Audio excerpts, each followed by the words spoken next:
코스피가 연일 저점을 갈아치우고 있습니다. 전문가들도 아직 바닥이 아니라며 신중한 전망을 내놓는 모습입니다. 금융당국이 취약계층 지원에 목소리를 높이고 있습니다. 은행들도 대출금리 인하에 나설 것으로 보입니다. 지프가 프리미엄 컴팩트 SUV를 출시하고 MZ세대 공략에 나섰습니다. 코스피 상장사 금양이 전기차와 퍼스널 모빌리티 등에 사용되는 2170 원통형 배터리 개발에 성공했습니다. 센 경제라이브 출발합니다.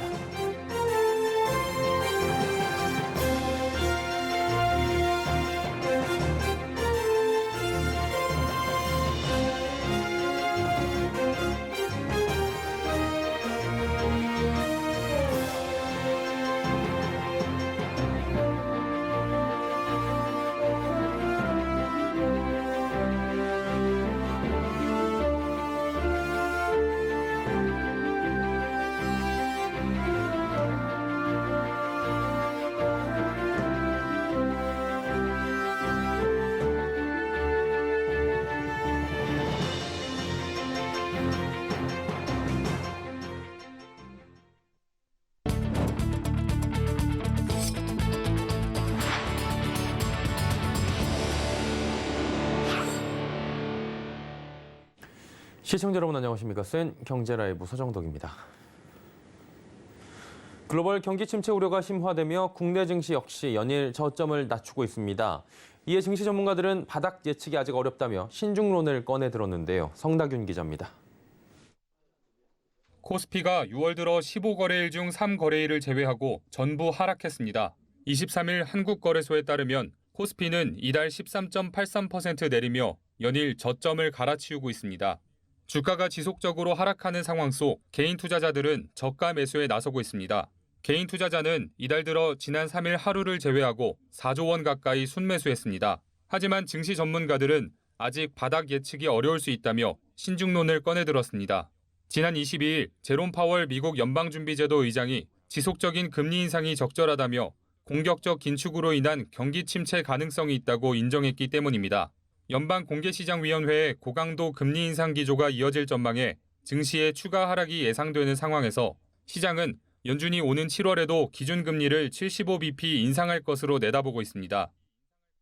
연준이 이제 금리 인상을 계속 해 나가면 우리나라도 따라서 계속 금리를 올려 나갈 텐데, 이럴 때 아무래도 가장 취약한 나라 중에 하나가 우리나라라고 생각을 합니다. 그래서 코스피가 아무래도 좀 더 빠질 수 있을 것 같다 이렇게 보고 있습니다. 미 연준의 추가적인 금리 인상이 예상되는 가운데 국내 증시도 하방 압력을 피하기 어려울 것으로 보여 투자자들의 신중한 접근이 요구됩니다. 서울경제TV 성나균입니다.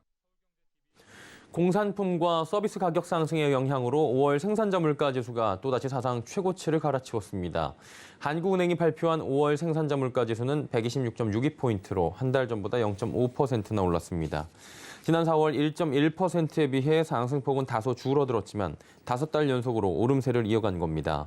전력과 가스, 수도 부문이 16.7%로 가장 크게 올랐고 한국은행은 가파른 물가 상승이 당분간 이어질 것으로 전망했습니다. 금융당국이 오늘 리스크 대응 회의를 갖는 등 분주하게 움직이고 있죠. 특히 금융당국이 취약계층 지원에 대한 목소리를 함께 내고 있는데요. 사실상 금리를 내리란 메시지로 해석되며 은행들이 대출금리 인하에 나설 것으로 보입니다. 윤다혜 기자입니다. 금융당국이 취약계층의 이자 부담을 완화해야 한다는 경고 메시지를 내놨습니다. 김소영 금융위 부위원장은 오늘 금융 리스크 대응 TF 회의를 열고 취약계층의 추가적인 애로사항 파악과 이를 완화하기 위해 취약계층 금융애로 TF도 구성 운영해 구체적인 지원 방안을 미리 고민하고 준비해 나갈 것이라고 밝혔습니다. 이복형 금융감독원장은 오늘 금융연구원 등 연구기관장들과의 간담회에서 서민 취약계층의 금리 인상 및 자산시장 가격 조정으로 과도한 상환 부담을 겪지 않도록 연착륙 방안을 적극 모색하겠다고 강조했습니다. 앞서 이 원장은 지난 20일 은행장과의 간담회에서 은행권을 향해 금리 조정이 필요하다는 메시지를 던진 바 있습니다. 5회 열린 금융위원회와 금융지주회사 최고 재무책임자, 즉 CFO와의 간담회에서도 취약차주 실수요자의 금리 부담을 완화하는 데 금융회사의 협조를 촉구했습니다. 금융당국이 이 같은 경고 메시지를 내놓자 시중은행들은 서둘러 대출금리 인하 방안 모색에 나섰습니다. 은행들은 가상금리를 조정하거나 우대금리를 통해 금리를 줄일 수 있는 세부 방안을 검토 중입니다. 일각에서는 자칫 금융당국이 시장을 왜곡할 수 있다는 우려의 시각도 있습니다. 1,900조 원에 육박한 가계부채에 가파른 금리 인상으로 이자 부담이 가중되고 있는 가운데 은행권 금리 인하 폭에 관심이 주목되고 있습니다. 서울경제TV 윤다입니다. 정부의 6.21 부동산 대책에 따라 상생 임대인이 받게 된 양도소득세 비과세 2년 거주 요건 면제 혜택이 등록 임대사업자에게도 똑같이 적용될 전망입니다.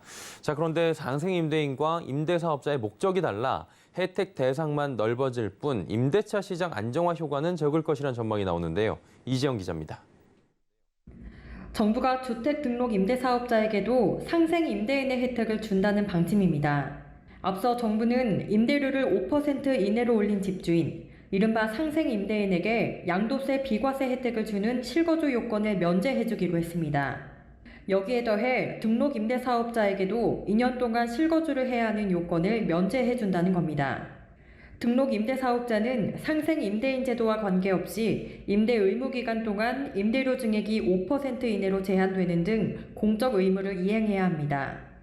정부는 양도세 비과세 혜택을 받는 대상에서 등록 임대사업자를 제외하는 건 형평성 논란의 소지가 있다는 입장입니다.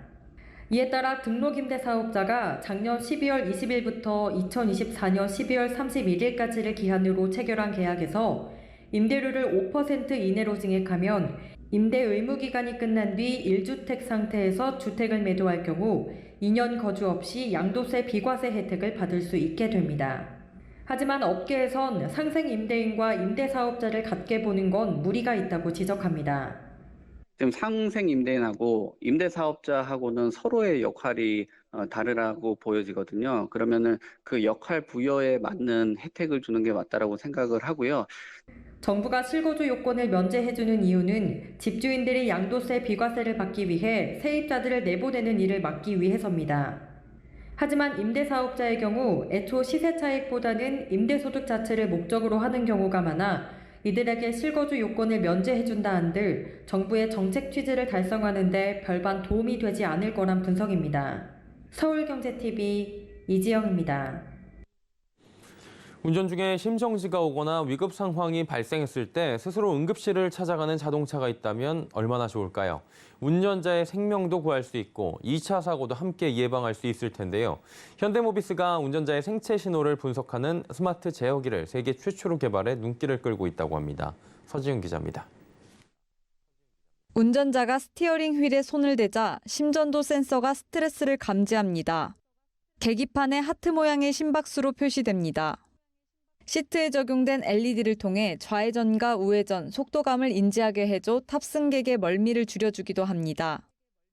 현대모비스가 세계 최초로 개발한 스마트 캐빈 제어기. 이 제어기는 운전자의 스트레스 지수가 높다고 판단하면 자율주행 모드로 전환을 권유하고 이산화탄소 수치가 높으면 창문을 개방합니다. 심정지 같은 위급한 상황에서는 응급실로 안내하는 기술로도 진화할 전망입니다. 헬스케어 기능을 모빌리티에 탑재할 수 있도록 설계한 소프트웨어 기술의 핵심 경쟁력입니다. 현대모비스는 앞으로 생체 신호 데이터베이스를 활용해 멀미 예방이나 스트레스 관리, 음주운전 방지 같은 다양한 기술로 발전시킬 예정입니다. 모빌리티 분야에서 다양한 생체 신호를 통합 분석할 수 있는 헬스케어 전용 제어기 개발은 이번이 처음입니다. 안전기술 관점을 탑승객 중심으로 구현해 자동차가 움직이는 건강검진 센터로서 역할을 하게 되는 겁니다. 현대모비스는 연구개발 중인 헬스케어 신기술을 모빌리티에 접목해 아직 초기 단계인 관련 시장을 선점하겠다는 계획입니다. 서울경제TV 서진입니다. 지프가 프리미엄 컴팩트 SUV 뉴 컴패스를 공식 출시했습니다. 4년 만에 부분 변경 모델을 출시하며 MZ세대 공략에 나선다는 계획인데요. 장민선 기자입니다. 지프가 뉴 컴패스를 출시했습니다. 이번에 출시된 뉴 컴패스는 지난 2018년 국내에 소개된 2세대 컴패스의 부분 변경 모델입니다. 4년 만에 새로운 모습으로 돌아온 신형 컴패스는 프리미엄급으로 향상된 실내 디자인과 마감 품질 개선된 온로드 주행 성능으로 상품성을 강화하고 안정성과 연결성 또한 정교해져 사용 만족도를 높인 것이 특징입니다. 지프는 주행 환경과 한계를 넘나드는 뉴 컴패스에 다재다능함을 앞세워 MZ세대 더 스위처들을 공략한다는 방침입니다. 뉴 컴패스는 업그레이드된 전면부 7슬롯 그릴 디자인과 범퍼, LED 헤드램프 등의 조화로 베이비 그랜드 체로키로 불릴 만큼 완성도 높은 외관 비율은 유지하고 디테일을 수정해 고유의 개성을 발전시켰습니다. 또 파워트레인을 강화해 온오프로드를 가리지 않고 다양한 환경에서 안정적인 주행이 가능합니다. 엔진은 2.4리터 멀티에어 엔진과 6단 및 9단 자동 변속기와 맞물려 최고 175마력, 최대 23.4kgm의 힘을 발휘합니다. 올해 이번 지프 뉴 컴패스를 시작으로 레니게이드 1.3, 그랜드 체로키 2열 및 4XE 등 다양한 신차를 선보이면서 서비스 품질과 고객 경험 측면에서 만족도를 높인다는 계획입니다.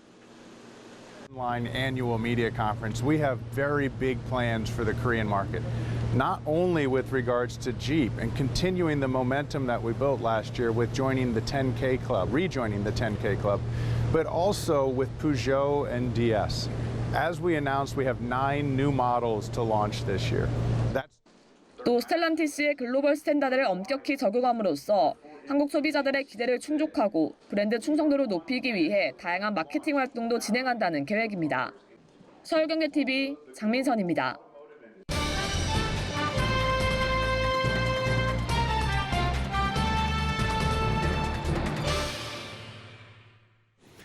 자, 국내 은행들이 지난해 금리 인상기와 맞물려 큰 이익을 낸 바가 있습니다. 올해도 잇따른 금리 인상이 예고되며 수익 성장세는 이어질 전망이라고 하는데요. 하지만 인터넷 은행은 성장률이 점차 둔화되는 상황에 직면했다는 이야기도 나옵니다.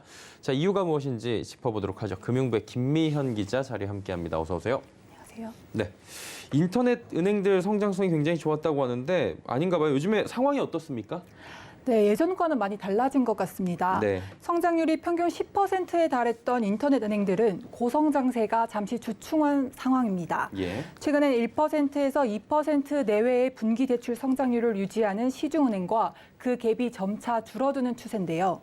이는 지난해 금융당국의 강력한 가계부채 억제 대책과 함께 중금리 대출 비중 확대라는 브레이크가 걸렸기 때문입니다. 인터넷 은행들은 중금리 대출 활성화라는 당초 설립 취지와는 무색하게 세 곳 모두 중저신용자 대출 비중을 목표치에 맞추지 못하면서 비판을 받기도 했습니다. 예.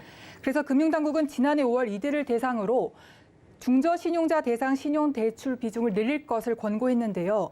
이에 따라 카카오뱅크는 지난해 말 기준 20.8% 수준의 중금리 대출 비중 목표를 올해 말 25%로 끌어올렸고 K뱅크가 25%, 토스뱅크가 42%로 목표치를 잡았습니다. 인터넷 은행들이 올해 목표치를 맞추기 위해 고신용자 대출을 중단하고 중저신용자 대출 위주로 나서면서 고성장에 제동이 걸린 상황입니다. 예, 이렇게 중저신용자 대출을 늘리면서 건전성 악화 우려가 있을 것 같은데 이 부분은 어떻습니까? 네, 우려가 될 수밖에 없는 상황입니다. 지난 1분기 기준 중저신용자 대출 비중이 카카오뱅크는 19.9%, K뱅크가 20%, 토스뱅크가 31.4%로 전분기 대비 각각 2.9%, 3.6%, 7.5%포인트 증가했는데요. 이에 따라 부실 채권 비용으로 처리되는 대손 비용도 확대될 가능성이 높아졌습니다. 특히 현재 가치 금리가 올라가는 상황에선 차주가 부담해야 할 이자 부담도 더 늘어날 것으로 보여 건전성이 더 악화될 것 같습니다. 예. 그리고 정부의 지금 가계대출 규제도 있는데 이것도 영향을 줄 것으로 보이는데 어떻습니까? 네, 그 부분도 영향이 있습니다. 예. 가계부채 관리를 위해 신용대출 한도를 연소득 이내로 제한하는 신용대출 규제는 이달 말 종료됩니다. 하지만 총부채 원리금 상환 비율, DSL이라고 하죠. 예. 이거 다음 달부터 1억 원으로 강화되는데요. 이렇게 되면 중저신용자 신규 대출은 크게 늘리기 힘들 것으로 보입니다. DSR 1억 원 3단계 이제 이 부분이 나오면은 뭐 신규 대출 좀 안 늘어날 것 같긴 한데 그렇다면 실제 상환 능력을 갖춘 차주를 가려낼 수 있도록 은행들은 신용평가 시스템 역량이 굉장히 중요해질 것 같은데 어때요? 네, 맞습니다. 그래서 인터넷 은행들은 현재 자체적인 대안 신용평가 모델을 개발의 속도를 높이고 있고 고도화에도 집중하고 있습니다. 토스뱅크는 통장 이용 내역이나 가맹점 결제 같은 여러 데이터로 상환 능력과 부실률 예측을 도출하는 모형을 개발했고요. 예. 카카오뱅크는 카카오 모빌리티, 카카오 커머스 등에 쌓인 비금융 데이터를 신용평가에 이용하고 있습니다. K뱅크 역시 올 2월에 쇼핑 패턴과 통신 데이터 등을 활용한 신용평가 모형을 개선했습니다. 자, 이런 상황이라면은 인터넷 은행들도 이제 다른 먹을거리를 찾는데 좀 집중해야 될 것으로 보이는데 이 부분은 어때요, 지금? 네, 맞습니다. 그래서 인터넷 은행들은 최근 다른 대출 상품을 확장하는 데 적극 나서고 있습니다. 토스뱅크는 지난 2월 인터넷 은행 최초로 개인 사업자 대출 시장에 진출했는데요. 출시 3달 만에 4천억 원의 대출이 이뤄졌습니다. 토스뱅크는 이를 기반으로 마이너스 통장 등 개인 사업자 관련 여신 상품을 넓히고 있고요. K뱅크도 지난달 개인 사업자 상품을 내놨습니다. 예. 카카오뱅크는 오는 4분기에 개인 사업자 대출 시장 진출을 앞두고 있습니다. 하지만 금리 인상기와 코로나19 이후 개인 사업자 대출 시장이 얼어붙어 있어서 상황이 쉽지는 않아 보입니다. 이렇기 때문에 업계에서는 대출 포트폴리오 차별화가 필요하다는 지적도 나오고 있습니다. 김현기 하이투자증권연구원은 보고서를 통해서 인터넷은행 3곳의 포트폴리오의 차별화가 크게 보이진 않는다면서 최근 시중은행도 마이데이터 사업 등 비대면 접근성이 높아진 만큼 차별화된 상품 포트폴리오가 필요하다고 지적했습니다. 이런 환경 때문에 전문가들도 인터넷 은행들이 올해 괄목한 외형 성장을 이루긴 어렵다고 보고 있는데요. 이 부분은 전문가의 인터뷰로 확인해 보시겠습니다.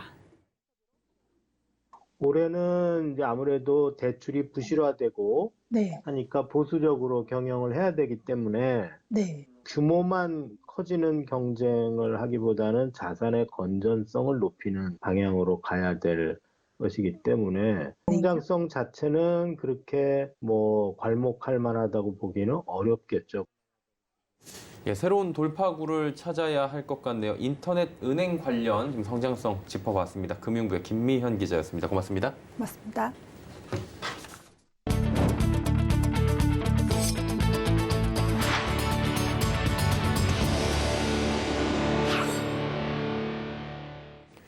금융감독원이 코로나19로 중단됐던 공시설명회를 재개합니다. 금융감독원은 오늘 2019년 이후 중단됐던 공시설명회를 한국상장회사협의회, 코스닥협회와 공동으로 재개할 예정이라 밝혔습니다.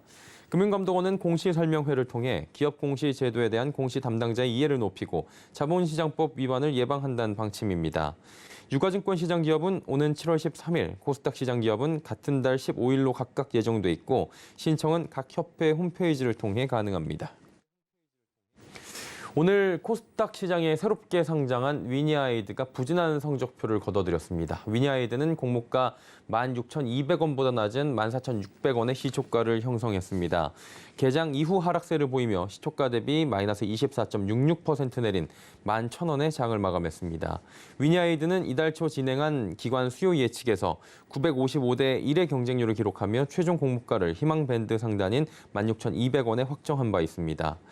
2015년 설립된 위니아이드는 물류 및 케어 서비스를 중심으로 사업을 영위해오다 2018년도부터 유통으로 사업 범위를 확장했습니다. 국내에서도 처음으로 원숭이 두창 확진자가 나오며 바이오주에 대한 변동성이 커졌습니다. 다만 증권업계는 아직 산업 환경이 좋지 않은 만큼 선별적 투자를 해야 한다고 조언하는데요. 윤혜림 기자입니다. 국내 첫 원숭이 두창 확진자 발생에 관련주로 묶이는 종목의 변동성이 커졌습니다. 이번 주 20일부터 22일까지 3거래일간 HK이노에는 7.9%, 녹십자 MS 15.9%, 미코바이오메드는 23.41% 올랐습니다. 하지만 오늘 원숭이 두창 관련주는 일제히 큰 폭의 하락세를 기록했습니다. 이는 성장주로 주목받던 바이오 관련주가 매크로 이슈와 코로나19 이후 주가 상승 요인의 부재로 부진한 흐름을 보였고 이슈가 발생하자 일시적으로 매수 심리가 커진 것으로 풀이됩니다. 사실 그렇게까지 좀 매크로적으로는 그렇게 우호적인 상황은 아닌 것 같아요. 바이오텍 업체들이야 워낙 이제 금리나 이런 거에도 민감하기도 하고. 다만 증권가에선 경기 둔화 우려가 높아지고 있는 현재 성장성 예측이 가능한 바이오 산업이 지수 대비 높은 수익률을 보일 것이라 전망했습니다. 위혜주 한국투자증권연구원은 의약품 산업은 경기와 무관하게 지출되는 특징이 있다며 삼성바이오로직스, 셀트리온, SK바이오사이언스 등 항체의약품 산업이 기술력과 안정성을 지닌 투자처라고 전했습니다. 또한 현재 국내 바이오 섹터의 주가 수익률은 지수 대비 부진한 모습을 보이고 있어 매출 증가에 따라 펀더멘털 대비 투자 부담은 낮아진 상황이라는 분석입니다. 업종 전체로 봤을 때는 사실 뭐 V자 반등이나 뭐 이런 식으로 좀 누리기는 좀 어려운 상황으로 보여지기는 하는데 각 개별 종목별로는 이제 좀 모멘텀 나올 수 있는 것은 없지는 않다고 보고 있거든요. 그래서 선별해서 정말 잘 투자를 해야 되는 시기. 서울경제TV 윤혜림입니다. 삼성전자가 업계 최초인 0.56 마이크로미터 크기의 픽셀 2억 개를 탑재한 이미지 센서 아이소셀 HP3를 공개했습니다. 기존 제품 대비 12% 작아진 픽셀 크기로 모바일 기기에 탑재할 카메라 모듈 면적을 최대 20% 줄였습니다. HP3에는 최신 이미지 센서 첨단 기술이 대거 적용돼 고품질 이미지를 상시 촬영할 수 있습니다. 특히 슈퍼 QPD 기술로 2억 개 픽셀 모두 자동 초점 기능을 갖췄습니다. 이와 함께 스마트 ISO 프로 기술로 색 표현력을 약 64배 높였습니다. 여기에 테트라 스퀘어드 픽셀 기술도 활용해 저조도 환경에서도 선명한 화질을 구현할 수 있을 전망입니다.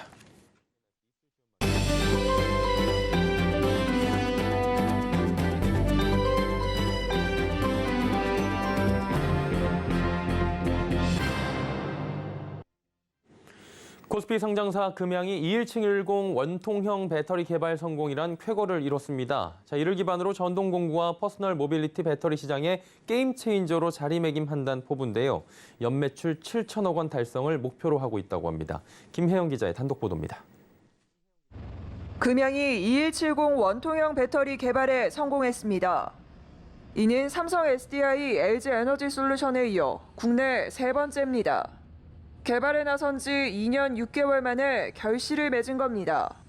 삼성 SDI가 2170 원통형은 제일 먼저 완성을 했고 그 다음에 LG 에너지 솔루션이 뒤를 이어서 완성을 했고 저희가 이제 세 번째 지금 완성하는 거고요. 국가 공인 품질 인증 기관을 통해서 저희 이제 제품 인증은 다 마쳤습니다. 2170 배터리는 지름 21mm에 높이 70mm의 원통형 배터리를 의미합니다. 현재 테슬라 모델 3, 모델 Y 등 전기차용 배터리와 퀵보드 전기자전거 등 퍼스널 모빌리티용 배터리, 보쉬와 미러키 등 전동공구용 배터리 등 다양하게 활용되고 있습니다. 2021년 글로벌 원통형 배터리 출하량은 121억 7천만 개로 전년 대비 21%나 성장했습니다. 우선 금양은 전동공구용 시장을 정조준하고 나섰습니다. 최근 삼성 SDI와 LG 에너지 솔루션 등 기존 선두업체들의 무게중심이 4680 배터리 등 전기차용으로 옮겨가고 있어 우호적인 시장 환경이 펼쳐진 겁니다. 현재 전동공구용 시장의 원통형 배터리 규모는 2021년 기준 13조 원에 달합니다. 1차적으로는 이제 국내의 대형 전동 공구 회사 몇 군데하고 두세 군데하고 저희가 지금 접촉을 진행하고 있는 상태고요. 여기를 통해서 일단 이제 200만 셀 정도를 파일럿 라인 매출을 하고 그다음에 이제 이 실적을 바탕으로 해서 글로벌 메이커 뭐 보쉬라든지 이제 미러키라든지 이런 쪽을 통해서 이제 1억 셀 판매 할 수 있는 이제 판매망을 구축하려고 계획하고 있습니다. 이와 함께 금양은 퀵보드와 전기자전거 등 퍼스널 모빌리티 시장도 공략한다는 방침입니다. 금양은 올해 말까지 1단계로 200만 셀을 생산한다는 계획입니다. 이후 2024년 1억 셀 규모의 생산 라인 구축을 목표로 하고 있습니다. 이에 따른 연간 매출 예상액은 6천억 원에서 7천억 원 수준으로 점쳐집니다. 이는 지난해 금양의 매출액 기준 3배에 달하는 규모로 큰 폭의 외형 성장이 기대된다는 평가입니다. 서울경제TV 김혜영입니다. 센 경제 라이브 저희가 준비한 소식은 여기까지입니다. 편안한 저녁 시간 보내시길 바랍니다. 고맙습니다.